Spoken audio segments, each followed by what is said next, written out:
आपलं पुन्हा एकदा स्वागत। पुढची बातमी पाहूयात। एका बाजूला सांगलीतील ठेकेदारानं बिलासाठी आत्महत्या केली असतानाच दुसऱ्या बाजूला कोल्हापूर महानगरपालिकेच्या अधिकाऱ्यांच्या टक्केवारीचे रेट कार्डच एका ठेकेदारानं जाहीर केले। प्रसाद वराळे असं या ठेकेदाराचं नाव असून त्याच्यावर ड्रेनेज घोटाळ्याचा आरोप होता। मात्र अधिकाऱ्यांनी पैसे खाऊन बिल दिल्याचा आरोप त्यांनी केलाय। त्यांच्या या आरोपानं खळबळ उडाली असून महापालिकेचा भ्रष्टाचार चव्हाट्यावर आलाय। याबाबत प्रसाद वराळे यांच्याशी बातचीत केलेली आहे आमचे प्रतिनिधी ज्ञानेश्वर साळुखे यांनी।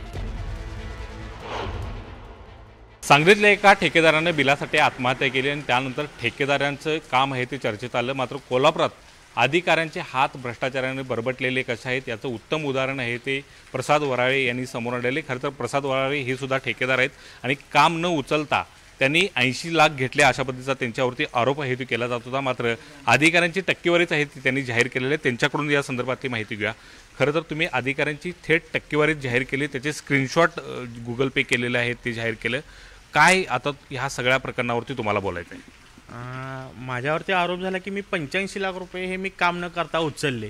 तर सर्वसाधारण बघतात की 85 लाख रुपये त्यांनी पहिलं सिद्ध करून दाखवलं।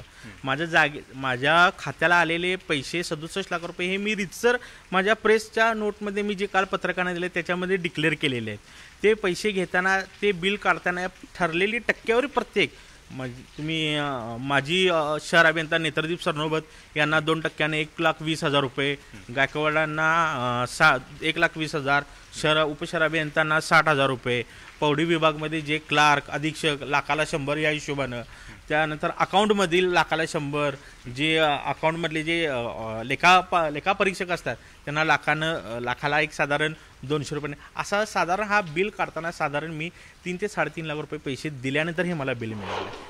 तसंच ह्या बिल हा जो माझा आरोप झाला आहे ते जागेवरती तुम्ही कधीही जाऊ शकतो, तुम्ही आपण जाऊया बघूया, तिथं माझं 30 ते 35 लाख रुपयाच्या जागेवरती काम झालेलं आहे, मटेरियल आहे। मला अधिकाऱ्यांनी पैसे मार्चच्या दरम्यान परत आल्यानंतर ॲडव्हान्स स्वरूपात वरचे पैसे दिलेले आहेत, ते काम अजून चालू आहे, काम संपलेले नाही आहे।